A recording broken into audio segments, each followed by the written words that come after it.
believe you came after me. Well, my sister kind of told me to. Kind of in each other's heads.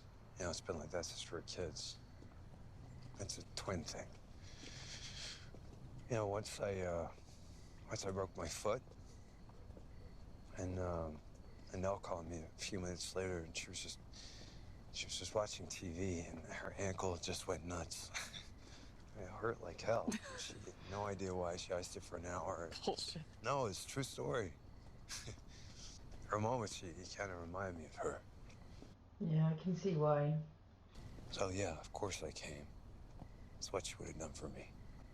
Listen, when we get there, just hang back. I don't want her to see your eyes. She'll know, okay? Yeah. She always fucking knows.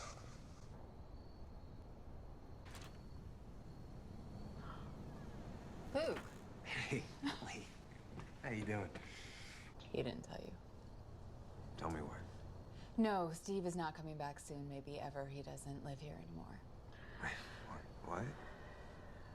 We separated a month ago. What happened? Lee, I need to borrow some money. Just a little. Jesus. No, it's not like that. We have been through this over and over. It's for a hotel. Or if you could just let us stay here. You know you can't do that. You know that. But you have to talk to Steven. You know what he's gonna say. I really can't deal with this right now. Things are bad enough. You're not serious. I am. They'll hang a toy phone around your neck and you have to wear it all day, maybe longer. You can't make calls in the first 30 days unless a caseworker signs off, so. Well, that's a little harsh, isn't it? It's not as harsh as an overdose. Well, I mean, you guys, this is so awesome. You guys got it all, man. Where do you go from here? Nothing left to do except maybe fill this place up with some kids, I guess. So is this your first rehab, Joey? Oh dear. It's far from it. Not Luke's first rodeo either. So what's different this time? Something must be. I mean, you know the definition of insanity, Steve. Doing the same thing over and over. And expecting different results. Sure, man. Sure. They're all different, though. Like every day is different. Every craving is different. Every meeting is different. Right. I'm not trying to suggest that you're not taking this seriously. Oh, and I'm just, this time around, I got more support. And I'm giving more support. So, in a sense, I guess you could say it looks like the same thing over and over again, but that's not insanity. Out there on the streets, that's insanity. Told. You must like her. I admire her. Don't you? She's articulate, she's funny. Yeah. Disarming, you might say. Might even say slick. Slick? Just saying. Good. You ever seen someone in withdrawal, Steve? Nope. What's hell? I wouldn't know. Well, she does. I guess she was there. And she talked me through it. She wrote it out with me. Wow. Awesome. What? Steve.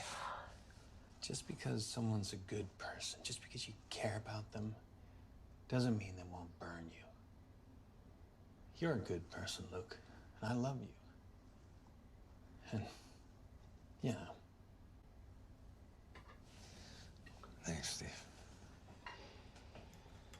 You know, I'm so glad we got to share this milestone. That's all I wanted, 30 days clean so you could make me feel like shit again. Yeah, quite. Jesus, Steve, it's fucking freezing in here. He wasn't high. I knew it. So Nellie's cold. She's dead. Oh, she's cold.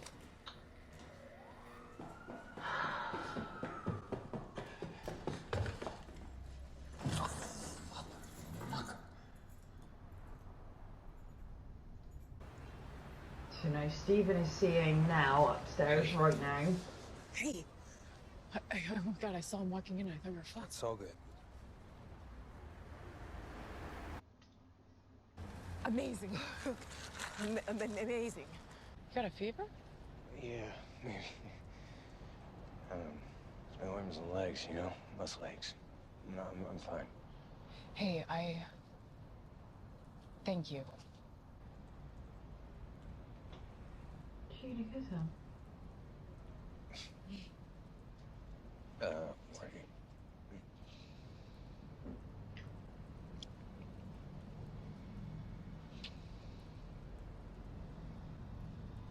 What are you doing? Be back in a flash.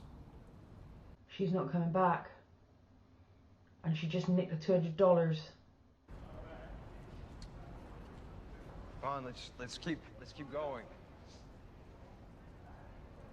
She's gone. Oh man, that's so sad. Joey!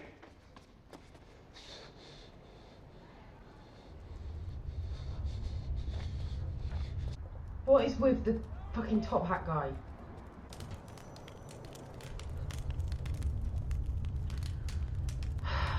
Say your piece or fuck off, top hat man. It's taken me 10 years to get 90 days clean. And I'm starting step 4, which is always the one that does me in. A fearless moral inventory. The fuck? My mom committed suicide when I was 6 years old. And my siblings and I were sent to live with her aunt. And I mean, I was just a kid, you know. I didn't really understand death yet. So I guess I just expected her to come back. And every night I'd stare out my window as the cars came around the corner, just hoping that one would stop and my mom would step out, you know, to come take me home. Every time I saw those headlights come around the corner, I'd sit up in bed, staring out of my window, just full of hope. 1, 2, 3, 4, 6, 7. But they just keep driving.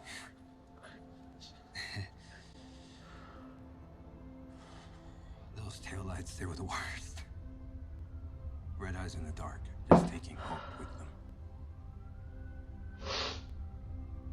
I mean, Mom, she never came back, of course, but other things from when I was a kid, they came back.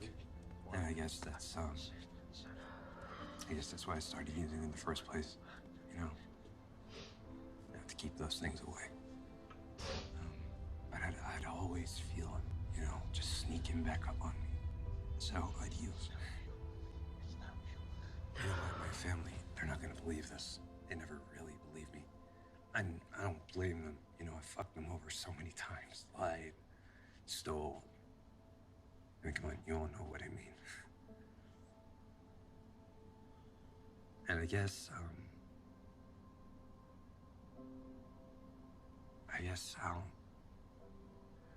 I'll never know how it felt for them to be done like that. No, you do. Sorry. I want to thank my caseworker, Paige, and someone special who's always had my back. Thank you. There's something I need to tell you. Listen, I know I fucked up, okay? But I didn't use. And I'm so fucking cold, and my arms and legs are so stiff. Where are you? We'll come get you. 1, 2, 3, 4, 5, 6, 7. Hey. You're awake. Well, yeah, 'cause you're awake. I saw her again. Bent neck lady. I got an idea. You need 7, and you set them up like this. Why 7? Mom, Dad, Steven, Churl, Theo, you, me. It has to be 7. It helps if you touch each one and count out loud. 1, 2, 3, 4, 5, 6, 7. That keeps you safe. Sometimes you gotta do it a lot. 1, 2, 3, 4, 5, 6, 7.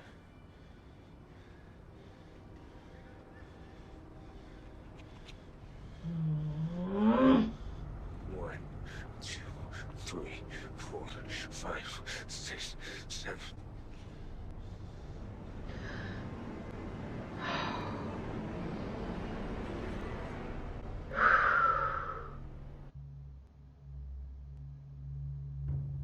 Come home, my love.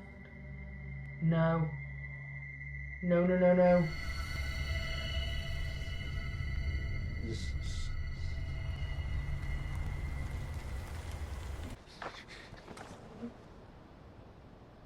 I'm so sorry.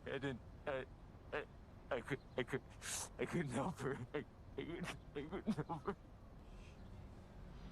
But I'm so stupid. And I'm so cold. My arms and legs are so stiff, and then It's Nell. Nell's dead.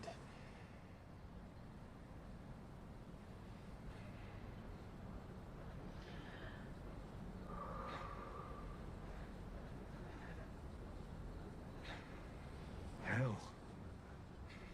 It was suicide. Maybe.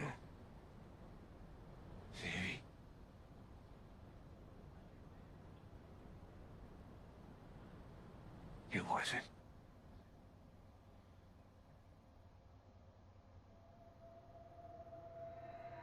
Oh, shit.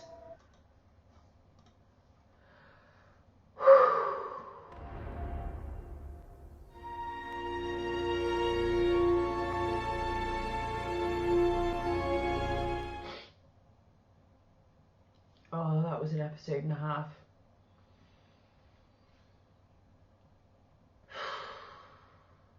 What really got to me about that episode was realising the way that they created the past that he can't run away from, because for a lot of people who find themselves in a kind of an addiction cycle of any kind, there is a past trauma that they have to, you know, they're escaping through alcohol or another form of drug. But in Luke's case, it's like a literal monster, and it's feet away from him, and he doesn't see it when he's using drugs, but because he's sober, it's there, and it terrifies the shit out of him, and he has nowhere to go with that fear. And you know, realizing that him and Nellie, when they were little kids, you know, first of all, we saw him with those soldiers surrounding the zombie from last episode. He was like 1, 2, 3, 4, 5, 6, 7. He put them all down. I'm not gonna cry again. And then realizing that what the 7 represented, that's got me. That has properly got me. I think anyone who's been lucky enough to have a family where they feel safe knows what that means, you know, when someone's creating that. So that has moved me so much. I thought that was beautifully done. The scenes at Hill House were absolutely terrifying. I don't know if I saw a ghost for the first time, but in that scene where the mum was talking about her deja vu and she was describing like the family scene in the room and, you know, the kids' bookshelves to lower down and all of that, and then up the hallway, I swear to God, I saw a person looking down from the end of the hallway.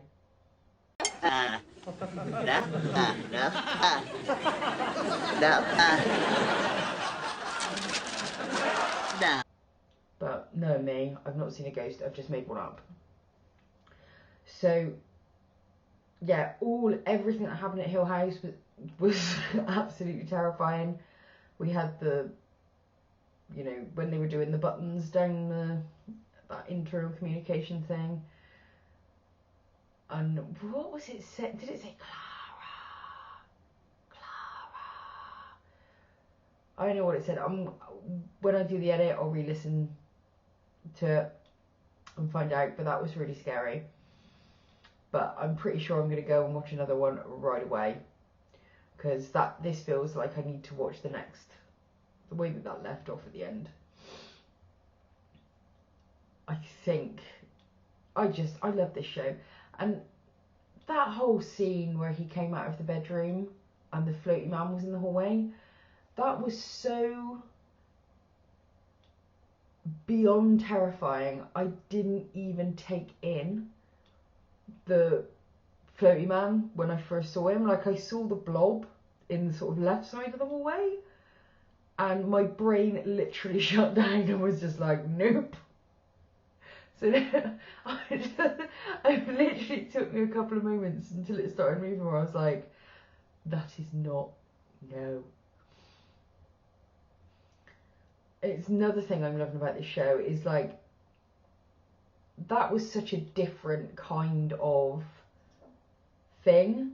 Like, it didn't, again, it's not like your typical haunted house ghost. Like, from the stretched out body, which was all in the wrong proportions. He was floating, but like he was moving as if he was on a conveyor belt. It wasn't like a sort of woo.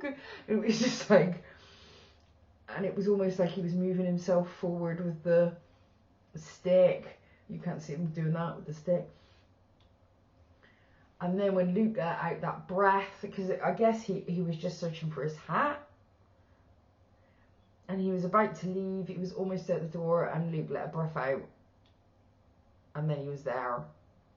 And he had a massive hand in his face. I did not want to see that face. But in the future Luke, that thing that he's seeing turns around and it's his mum. And she's like, what did she say? It's time to go home? Or it's time to go back? Which we know because she's already been doing the lights on the porch in their forever home. In Shirley's episode, they're all going back to this fucking house, aren't they? They are. Don't tell me. Don't tell me in the comments. Don't be like, oh yeah, it's episode 10. I don't want to know. I'll get there when I get there. But, oh my god.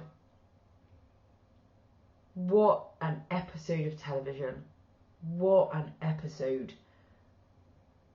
I know it's so frustrating because I really do as much as you can without having personally gone through it. Stephen's, like, how hard it would be to believe in someone when they've let you down over and over again. So, like, I'm not responding to Stephen, like, grow the fuck up or whatever. I cannot even imagine how you can continue to generate faith in someone who doesn't have faith in themselves and who repeatedly kind of breaks faith with you.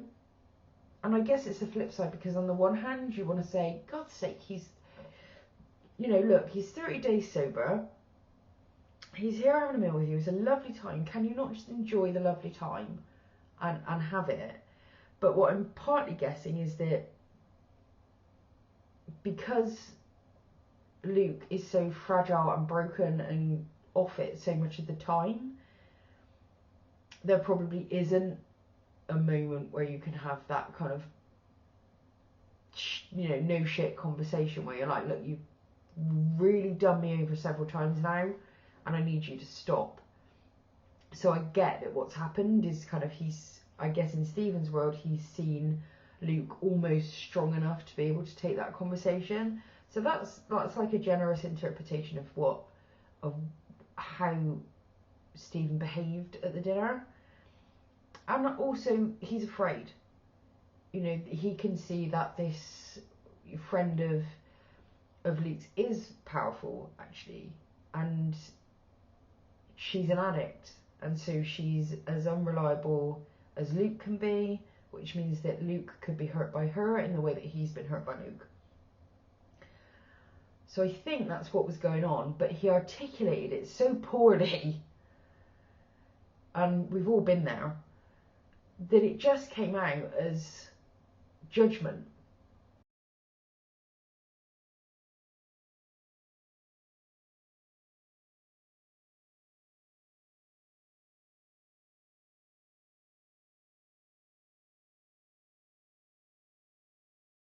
The sum total of Stephen's action is he's creating distance between himself and Luke, and he's actually making Luke feel shit, which he really doesn't need to feel. And there's nothing active right at this moment that's bad or wrong. So how about we just all sit down and enjoy a family dinner and tell him well done, and cross your fingers and toes and everything else that it works out. And then, of course, we get the moment that Stephen was afraid of, which is the moment that, you know, she's left the centre, gets picked up, he gets her $200, and then she cuts and runs. I'm so glad that we got to see the other side of this, because way back in, you know, the first episode, you know, we were talking about that and how painful it was for Stephen to come home and find his home broken into, door kicked in, and everything else, and his brother's sweating and shivering. And I think I corrected myself at one point. I was just like, you know, clearly coming, you know, in withdrawal, and like, oh, hang on, that's what it looks like. And at that point I was thinking, you know, maybe something else is going on, and something very else was going on. And he was getting gradually colder, just as Nell would have been gradually getting colder, and her arms and legs would have been getting stiff because she'd been going into rigor mortis, and he was feeling all of it, because it's a twin thing. So just, you know, and the only other loose end from the episode I think would be the kids' issue with Stephen and Lee. It looks like maybe their falling out is something to do with children. You know, I want to go, oh, Stephen doesn't want to have kids, but it might not be as simple as that. Maybe Lee doesn't want to have kids, you know, or maybe they can't have kids and they needed to do IVF, but someone didn't want to do it. I don't know. Something weird's going on. But I'm sure we'll find it out in the end. That's another absolutely, like, top Premier League episode. Amazing. Until the next time, bye-bye.